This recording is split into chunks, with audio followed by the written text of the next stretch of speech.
Hey, what's up, everybody? Welcome back to another Believe in Mavs with Alex Tassopoulos, Toss, as you know me.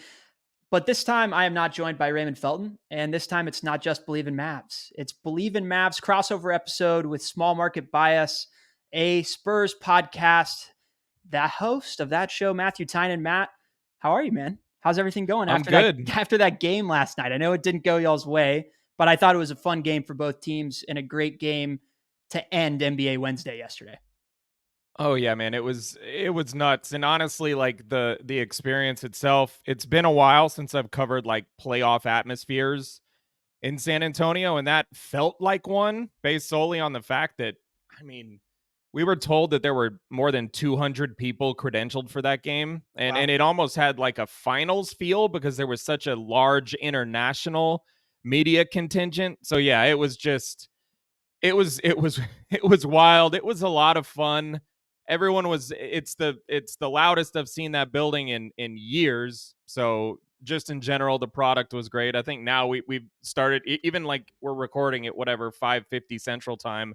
Even in the last like half hour, ESPN is like has been releasing their viewership numbers, and they were through the roof. So like yeah, the whole atmosphere that we've felt as a collective, so to speak, when it comes to Victor Wembanyama was certainly reflected in that building, and it definitely helped that it was the Dallas Mavericks in town. And Right. as always, a bunch of Mavs jerseys, a bunch of Mavs folks. I even saw a lady in a Dirk Nowitzki Dallas Cowboys jersey. And so Interesting. everybody was out. Yeah, it was a nice twist, a nice twist. Yeah. Well, I think it was the right game to have at the end of the night for ESPN and that broadcast. You had RJ, you had JJ Redick on it. Hmm.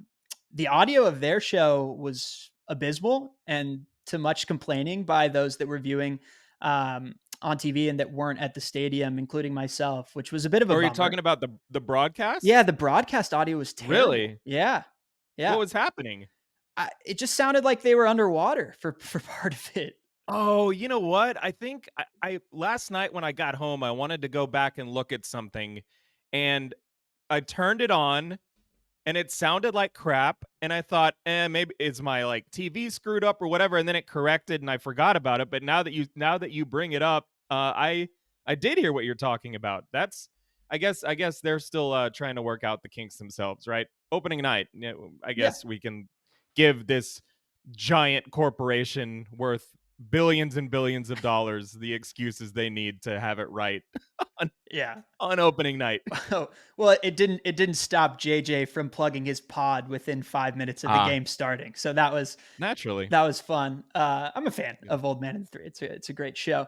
It is a good show. What did what was the vibe like after the fact? Because obviously it's not the result that the Spurs were hoping for. First game, not a lot of expectations for this team. Tons of young talent, exciting play from Devin Vassell.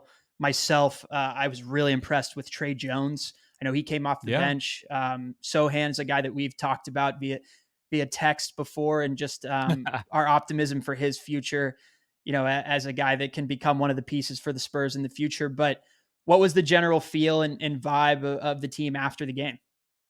Yeah, I mean, I think everybody was sort of on the level. Yeah, This isn't a team that is necessarily like in the end, you don't, and I know it's opening night, weird stuff can happen on opening night, but like at the end of the day, you expect a team like the Dallas Mavericks to be better than San Antonio, and you especially expect guys like Luka Doncic and Kyrie Irving to close the game the way they did. And you right. even for this, this demigod persona that we've seen out of Victor Wembanyama, and he can do no wrong. He's 19 years old, and we saw him make a couple of mistakes Right. down the stretch of the game, even after he went on that little hot streak in the fourth quarter. We saw Keldon Johnson make a couple of mistakes. Jeremy Sohan got the ball poked out and ripped from behind. But this is the youngest team in the NBA. The hardest thing to do in the sport is to finish close games. So I think just in general, Popovich was on the level. He said this he wasn't upset by anything. He obviously is going to point out some of the things that they did wrong and the way they need to focus on his biggest thing, and it's always his thing. is turnovers. Right. Spurs turned the ball over a lot. Again, expected for a young team. You could tell that Wemby was upset about the loss, but he still sat up there and answered questions for like almost 10 minutes because he's not used to failing or losing in basketball, but he's used to all the attention. Yeah. So he took it for what it was. Devin Vassell was the same way post game, but yeah, I think mostly on the level they wanted to get a win though.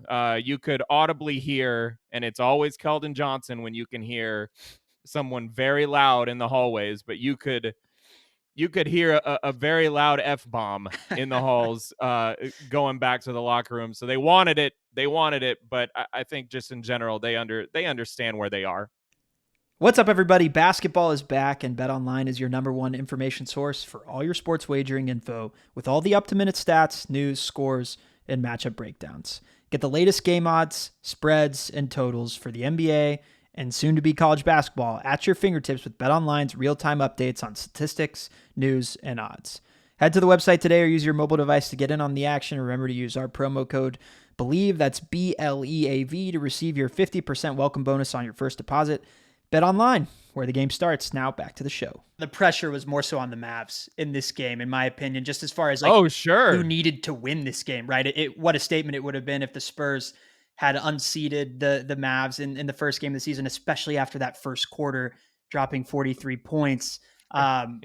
I still think it's not something that was lost on people watching that game. And I think most analysts who are kind of covering the NBA broad stroke are saying, the Mavs, same old, right? They still can't defend, and they still didn't defend. But to me, I was really impressed with the Mavericks' new acquisitions, and Grant Williams and Derek Lively, of course.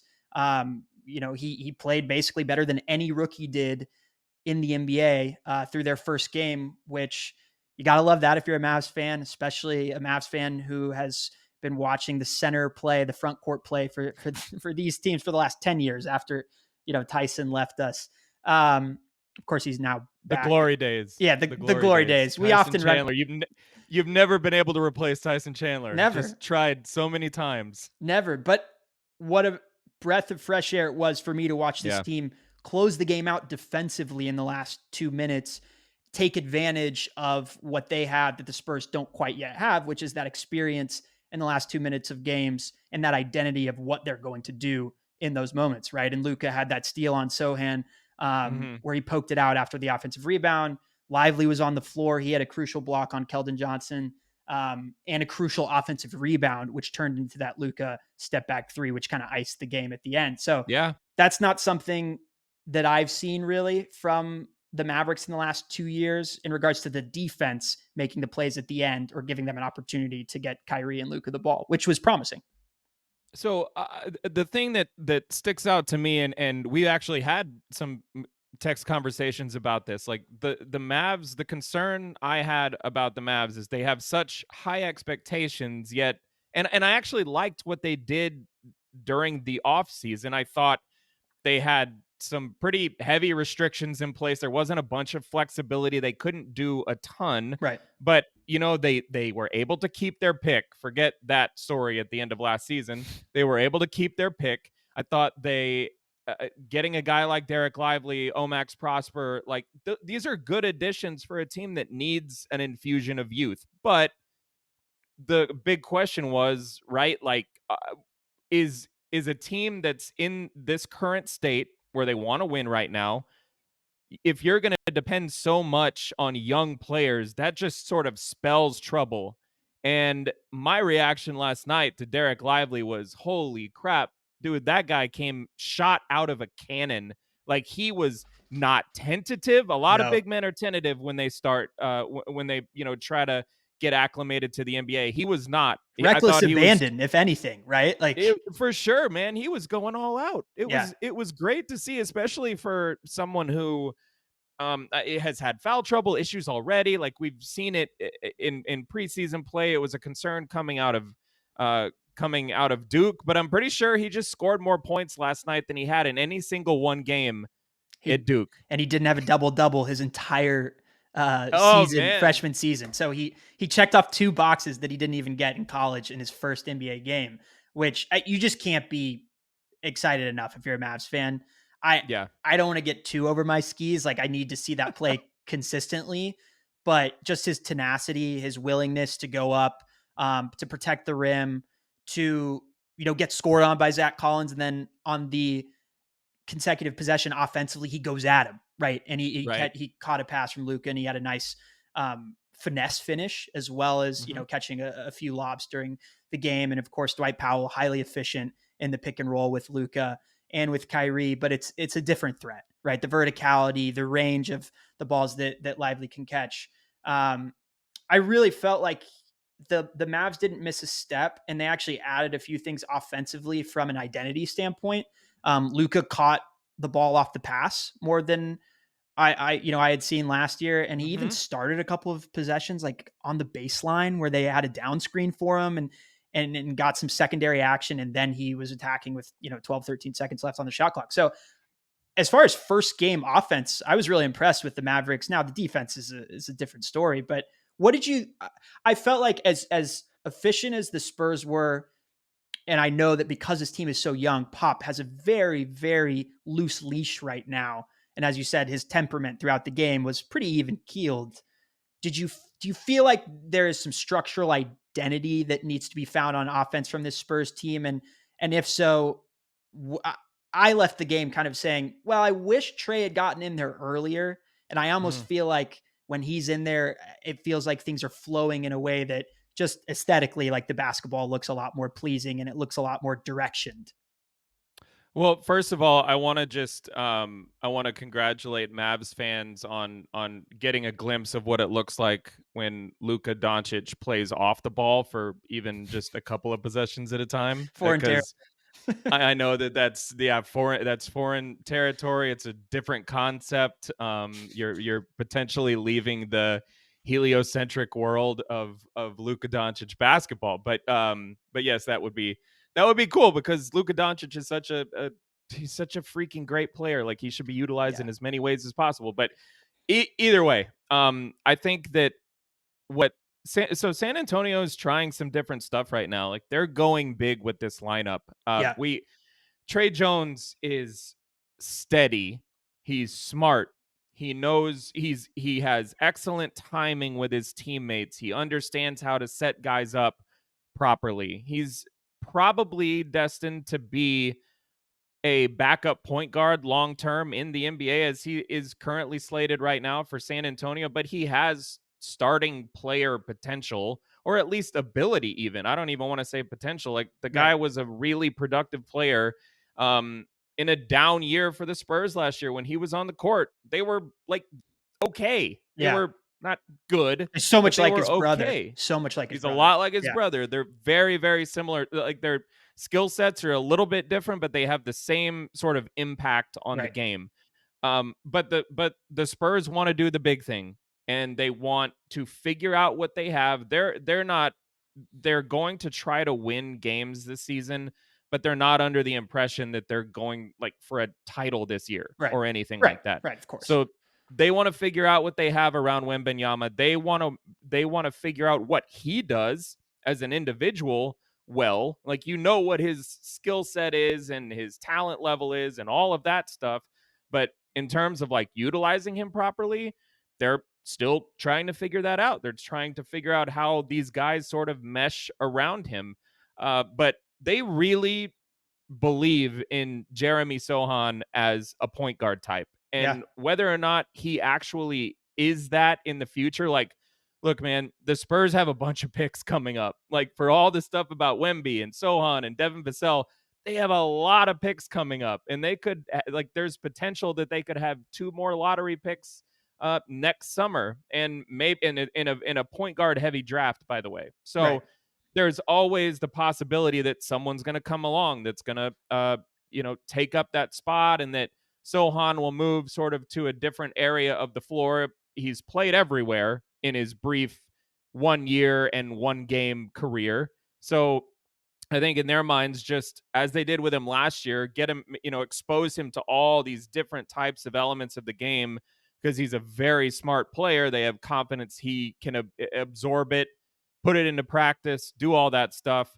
But I think they're very much right now in patience mode. Yeah. The Spurs have always been we talk about when you look back at like I can't believe it's like a decade ago, but you look back at the team that won the finals last time in 2014.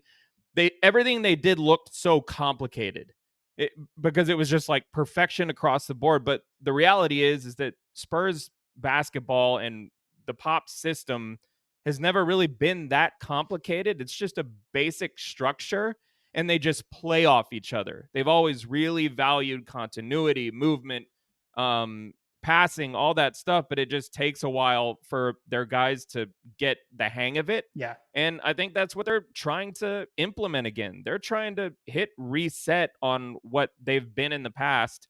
And so at this point, they understand how young they are. They understand that there's a lot of learning that has to be done.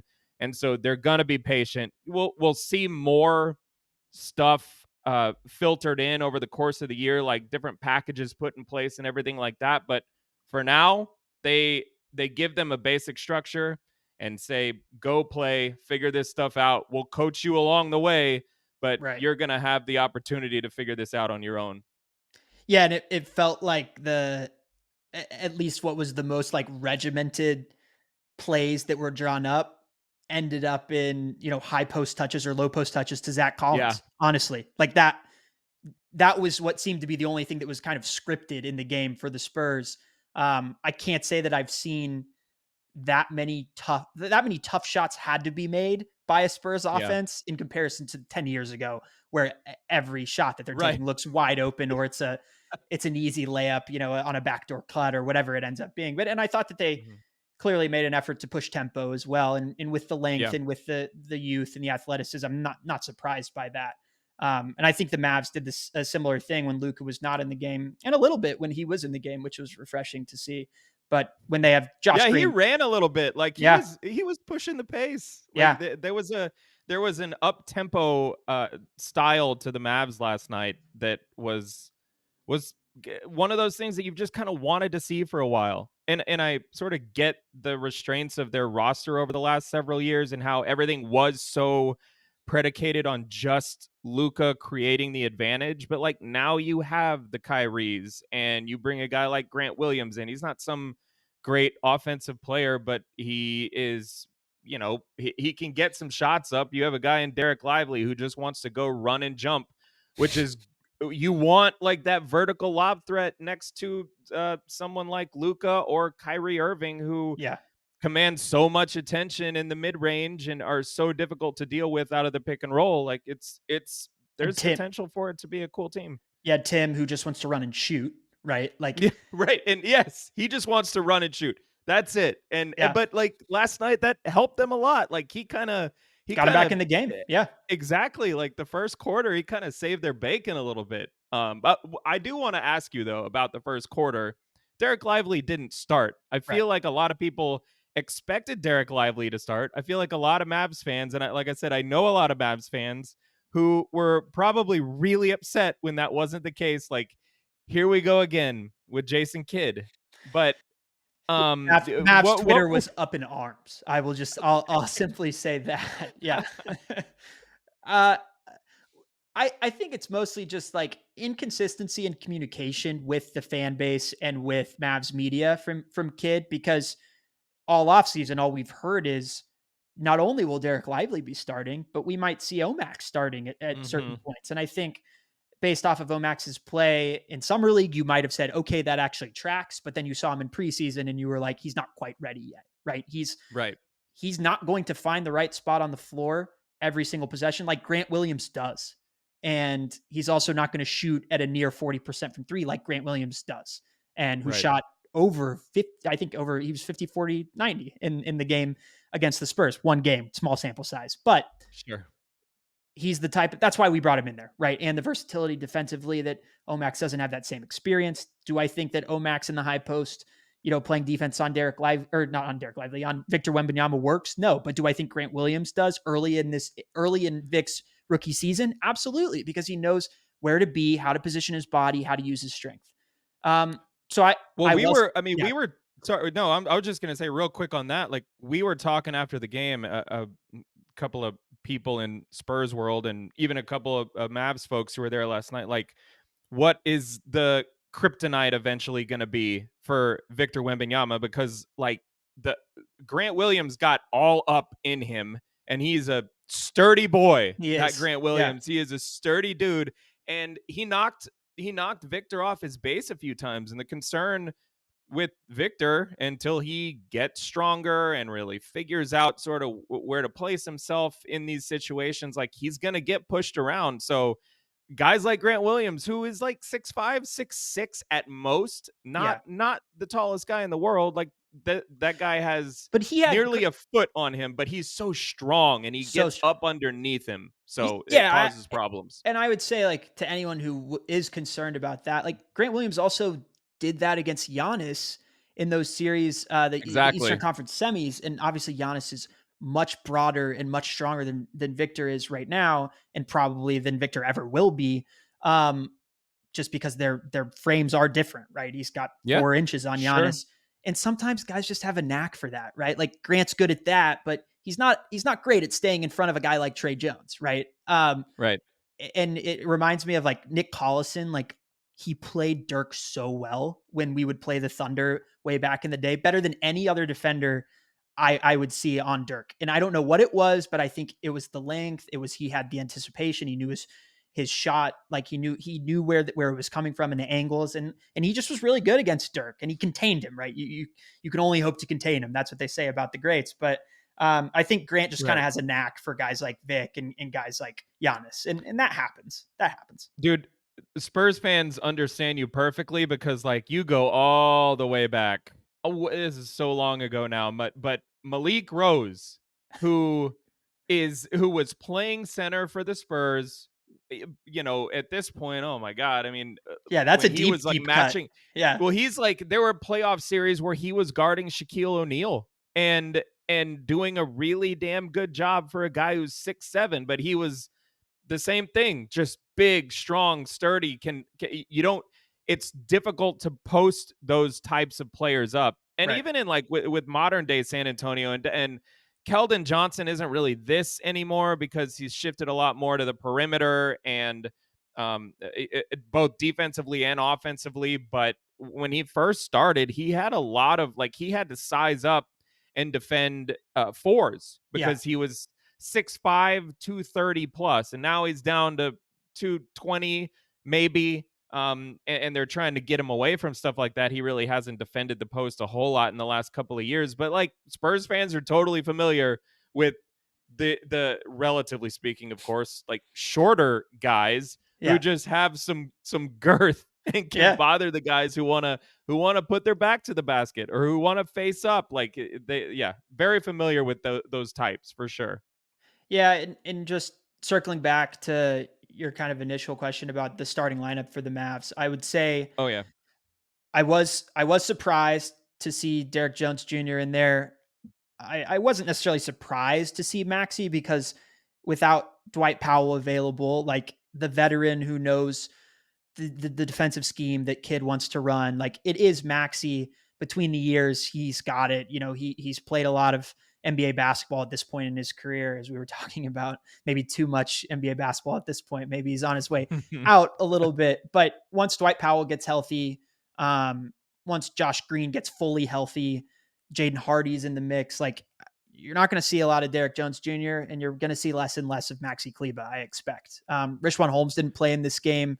I think, there will be points in the season where he gets a shot at kind of running as the backup big for Derek Lively. But more than anything, for the Mavs starting lineup, I think we learned that Lively has to be starting and that the best five, in my opinion, for the Mavs is Luka, it's Kyrie, it's Grant Williams, it's Josh Green or Tim, depending on who's having the better game, and then it's Lively, Hmm. right? And that five Well, is one that I'm pretty confident in, honestly.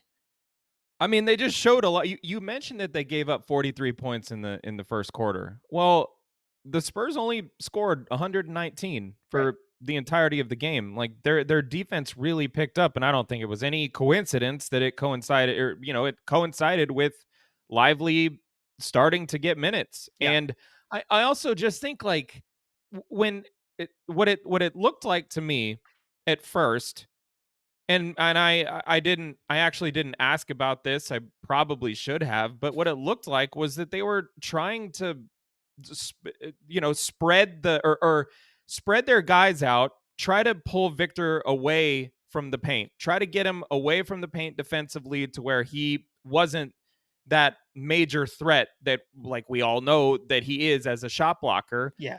The problem with him is that he can defend like a full half of the court like Yes. within the 3-point line. So like he can defend the low volume uh offensive threat in the corner that the other team is trying to hide, and he can still defend the paint, or he can stay at the level on top of like dropping back. He can just, with his length, he can cover so much ground. And I feel like there was a certain point where Kid was like, let's get Lively in here, see what he can do, create the vertical threat that's going to be able to put pressure on the rim and see Yeah. where it goes from there. And then Lively started the second half. Like, it was clear what the answer was at that It, point. and it made the game much more challenging for Zach at that point. I Yeah, felt yeah. like, who I thought was Yeah, really his Zach's big his weakness defensively is the dudes who can jump. He's not a bad athlete. He's a big dude. He's 7 feet tall, 250 pounds.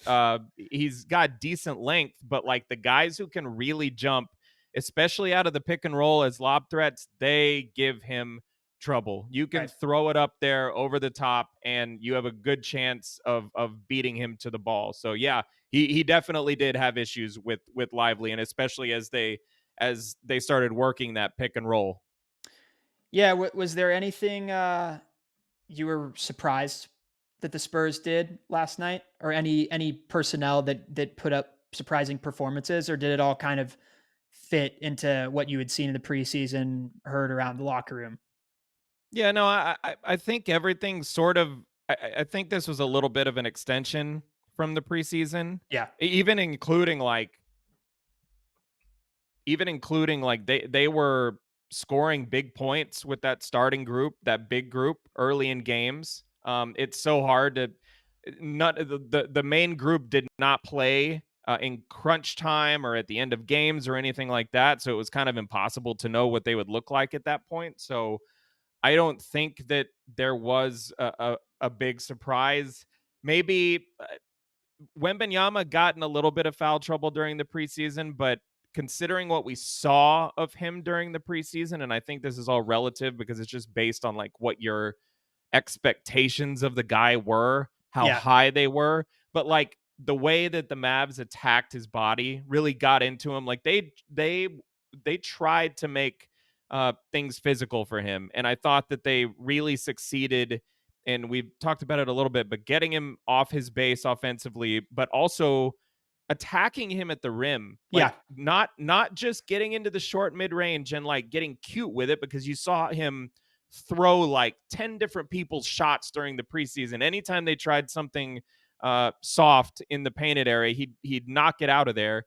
But they were aggressive, and I Yeah. and I thought that there was maybe a little bit of a shock to the system there for Victor, and probably some people watching that, like, they really got into him and made him pay for some whether it was a mistake, a mental mistake, a schematic mistake, just not paying attention to a certain something, or not respecting something enough, just little things. But I think the quick foul trouble, and not just in the first quarter, but like he was committing fouls all the way through the third quarter. Like, he Right. checked back into the game with 7 minutes left in the fourth quarter. He had 5 fouls, and of course he had 9 points in 3 minutes after that. But yeah, I think that there was certainly a welcome to the NBA.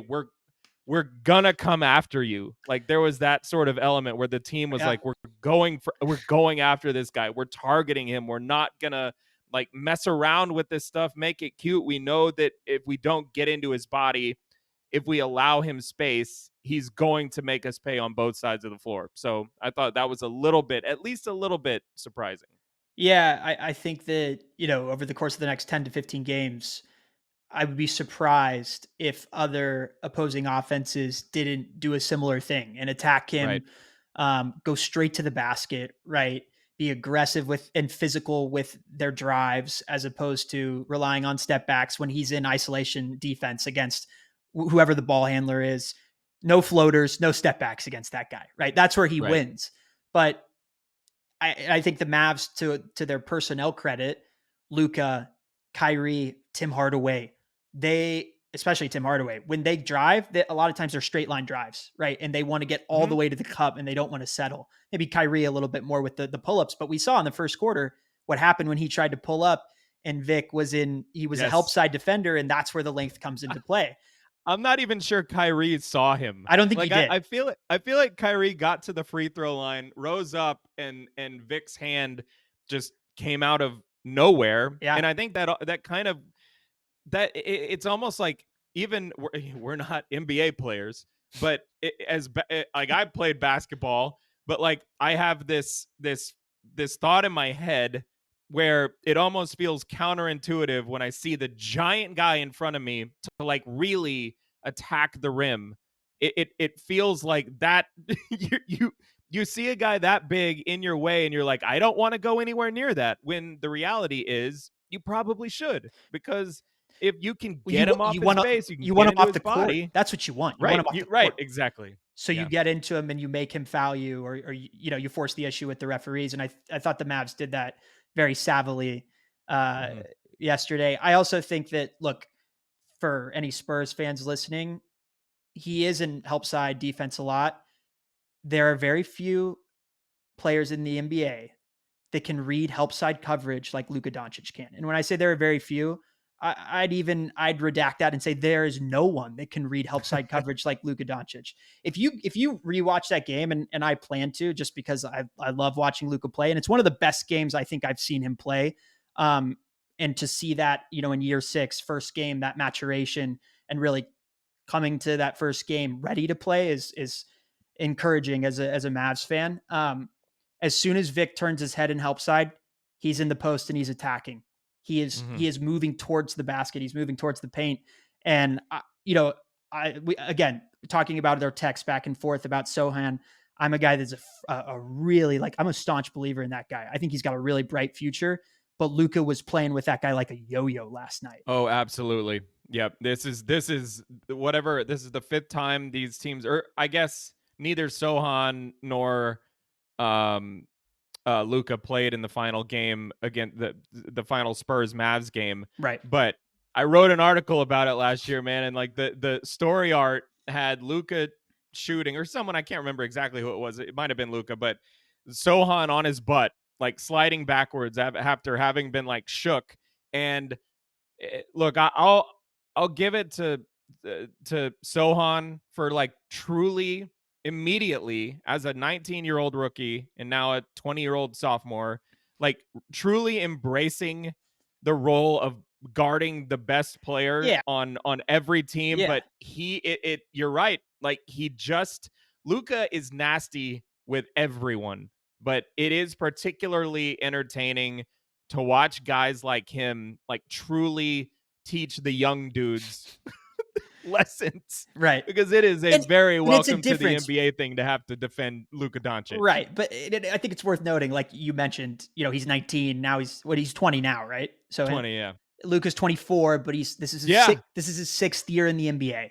Like, it makes a big It's crazy difference. that he's 24. Yeah, It's crazy that he's only 24. Like it feels like he's been around for a decade, but only 24. The guy's incredible. I He's know, I incredible. know. So you guys have who? You've got the Rockets at the next game. Rockets Yeah, on tomorrow. tomorrow, so Friday night. And I think that this whole thing with Wembanyama and this really young Rockets team. It's funny, we just talk about Luka Doncic like he's so young. It feels like he's been around for forever, and Kyrie's on that team and all this stuff that I think a lot of Spurs fans were like, well, the Mavs rivalry that can come later because they're out in front of us. Like, this is Spurs fans talking like they're out in front of us. Yeah, They've accomplished more, all this stuff. But Spurs fans, I think at this point are like looking at the Rockets like these mother bleepers. Like we all saw, Victor Wembanyama fist pump when the Rockets were called fourth on draft night. There's just this, like, there was already this sort of simmering hatred that was being reestablished, Right. Like but I we're think it's coming all up the way here. together. We're coming up together. Who's gonna, yeah, outleg the other? Right. And obviously, Vic gives such an advantage to the Spurs. Yeah, I mean, it's Yeah. interesting how I Yeah. feel about both those teams as a Mavs fan, and I, we get to the Western Conference Finals 2 years ago, so I do feel like we're further along. Both teams, Sure. both adversaries were our biggest rivals in the 2000s, right? I think I disliked the Spurs more, but that's because they were the better team. I also liked Right. watching the Spurs a lot more than I liked watching the Rockets. Although when McGrady and Yao did beat us in that series, that was really tough for us.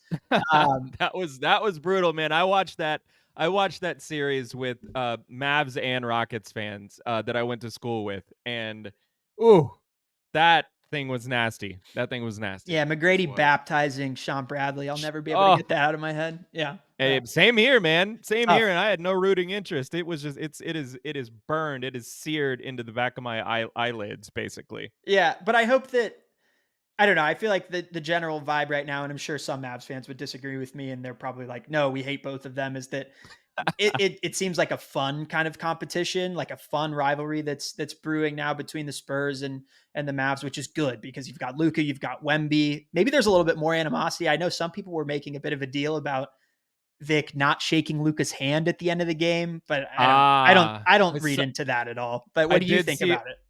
I did see Victor just walk straight to the tunnel. Man, I just think he's a competitive dude. Yeah, I I do have a feeling.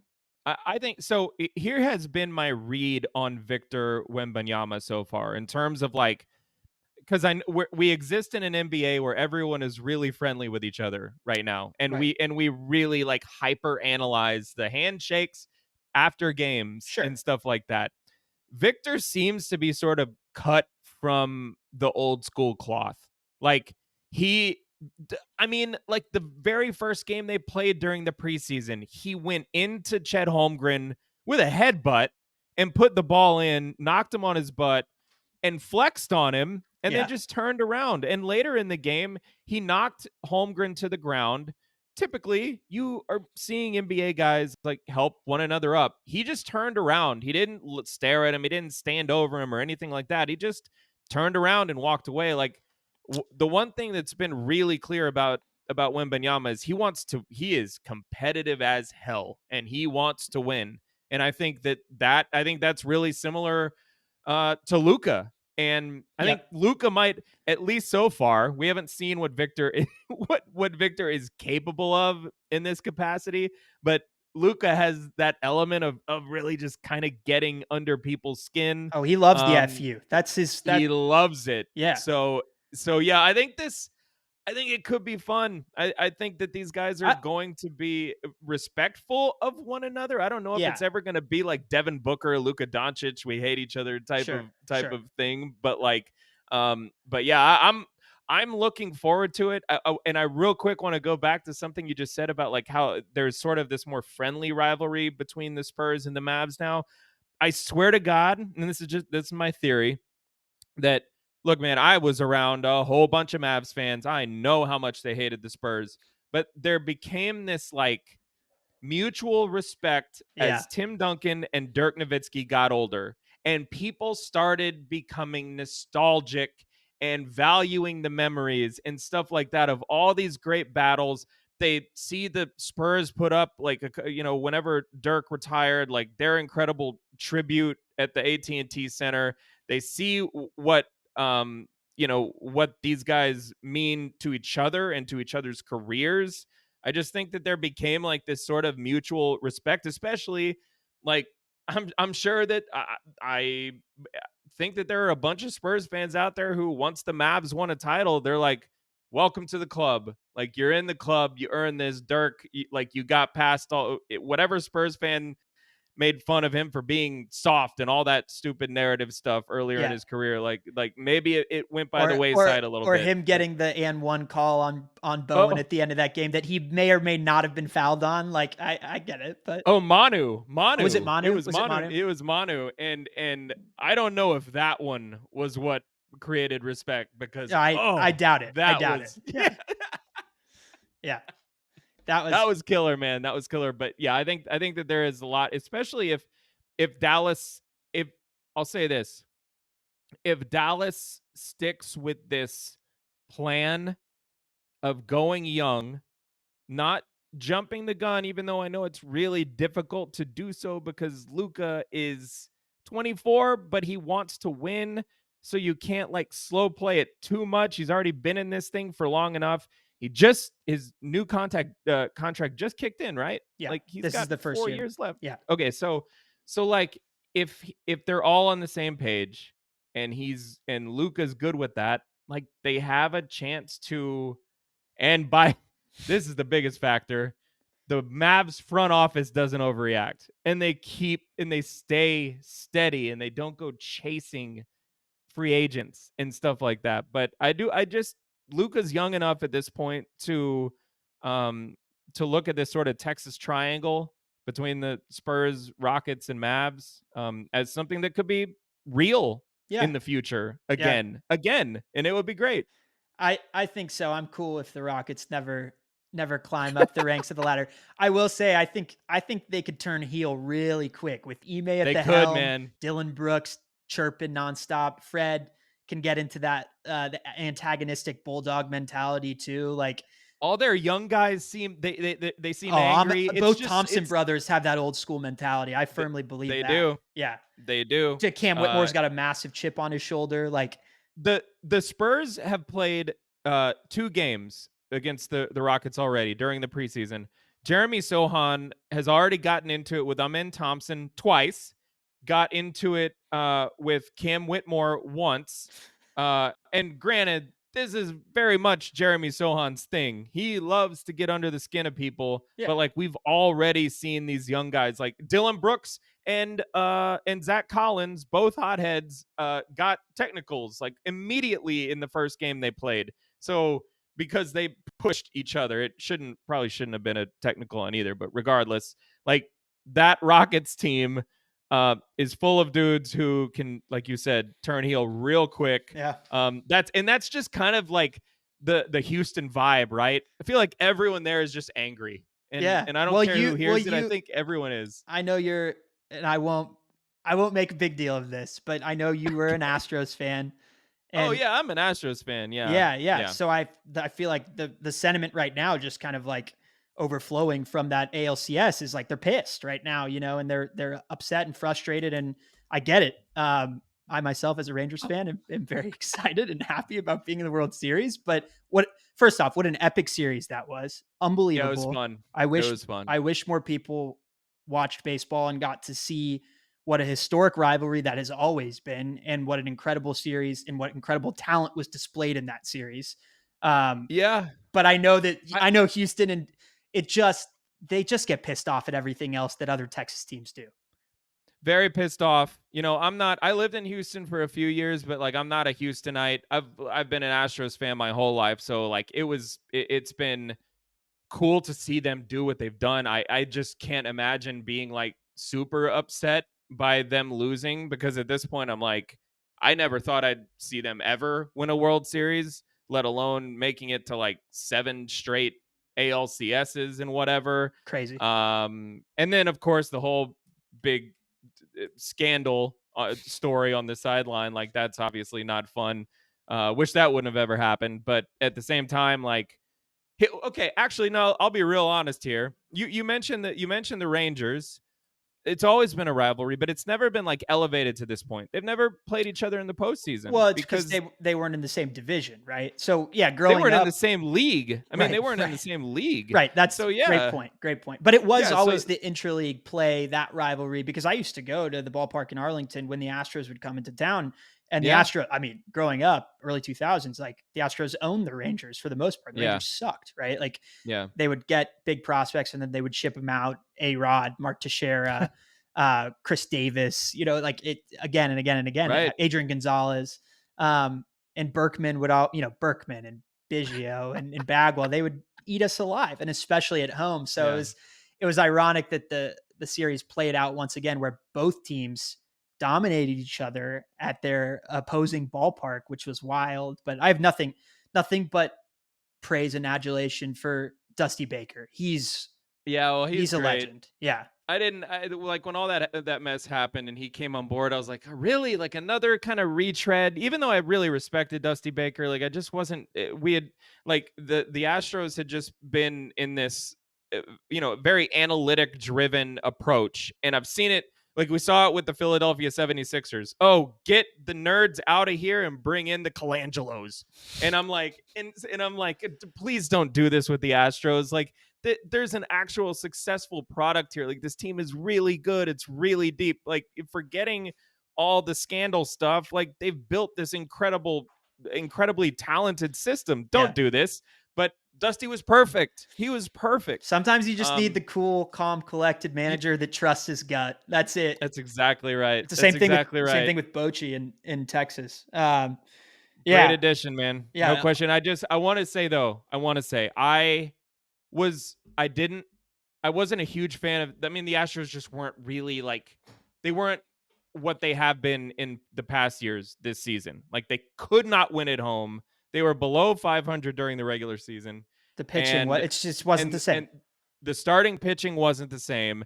And so I was like resigned to this idea of like, okay, maybe get through the first round, get to another league championship series. That'll be great. And then it's the damn Rangers. And I'm like, man, I was so ready to not be invested anymore. Yeah. I was so ready to just be like, whatever happens to the Astros this season. But it had to be the damn Rangers, and I had to get invested. And I don't my like I grew up a Spurs fan, but my fandom was broken. I covered one of the first jobs I had was covering the Spurs during those finals. I was in Miami when Ray Allen hit the shot against them. And like and I am a journalism major, all this stuff. I understand the objectivity. And so I just got to a point where it was like, I'm broken. I cover this team objectively, don't care about the wins and losses, all of that stuff. Just don't care. But I want team success. I want these guys, the city to feel it. I want you want to cover happy teams, all this stuff. It just makes it better when teams. You want to cover good teams. Yeah. You want to cover good teams. Yeah. It just makes it all better. But dude, when we're talking Astros, and sadly, and it is not something I'm proud of, is you're wearing a Longhorns hat, Texas Tech, I can't break away from my fandom. I cannot just quit them and say I don't care if they lose, because I do. And the Rangers winning, I'm not rooting for the Rangers in the World Series. I'm not ashamed to say it. I don't think I'm any Astros rooting for fans Arizona. I don't think you're alone in that boat. Although Yeah. I will say, one, you can take some solace with the fact that Josh Young went to Texas Tech and is a Red Raider. That's cool. Of course. Yeah. And it's a very cool story, Josh Young. Yeah. I like that guy a lot. And then the other thing that I thought was funny, I saw somewhere on Twitter last night that I think it was like when you draft Victor it was like a meme basically, and it was like when you draft Victor Wembanyama, but Derek Lively outplays him in the first game. And it was a photo of those two Astros fans at Game 7 who were in the Astros costume sitting next to each other. And I was like, oh, this is rough for anyone that's a Spurs and Astros fan. I'm sorry. That one made me laugh. There was another one that ESPN did that had like Altuve like on a rocket going out of the stadium. I can't remember who was waving goodbye, which Rangers player was waving goodbye to him, but that one made me laugh. I don't know, man. It's just sports are fun. Sports are fun. So fun. Yeah, this was really fun too, man. Yeah, I enjoyed it. Yeah, we'll have to get back on the mic next time the Mavs and the Spurs play. Obviously, anyone listening knows that happens a couple of times during the regular season of the NBA. Go check out Small Market Bias. Make sure to like, subscribe, rate, and review on Apple Podcasts. Same thing with Believe in Mavs Feltz and Toss. Normally, I am joined by former Maverick and former NBA veteran point guard Raymond Felton. Go check us out on social as well. If you're watching this, you see our handles right there. Matt, super fun, man. Excited to see what the Spurs do the rest of the season. I am rooting for them when I'm not rooting for the Mavs until Oh we play wow. each other in the Western Conference Finals for 3 years in a row. And then at that point, I will have much distaste, I'm sure, for the Spurs and Victor Wembanyama and all that You can stuff. start hating again. Yeah, Yeah. no, Yeah. I understand. Yeah. No, man, I think we talked about the rivalry stuff. There's a real good chance that here in the next couple of years that thing could be reignited, and it'll be a lot of fun. It really would be, because basketball is great when rivalries are good. Basketball is great when the Texas teams are all good. Yep. It's just a better sport. I'm fully convinced of that. Screw the big 100%. markets, hence my name. Small market bias, it's right there in the title. It's better. And Dallas is a big market. San Antonio is not. Houston is a big market. San Antonio is not. But when they're all three very good, it's a lot of fun to watch.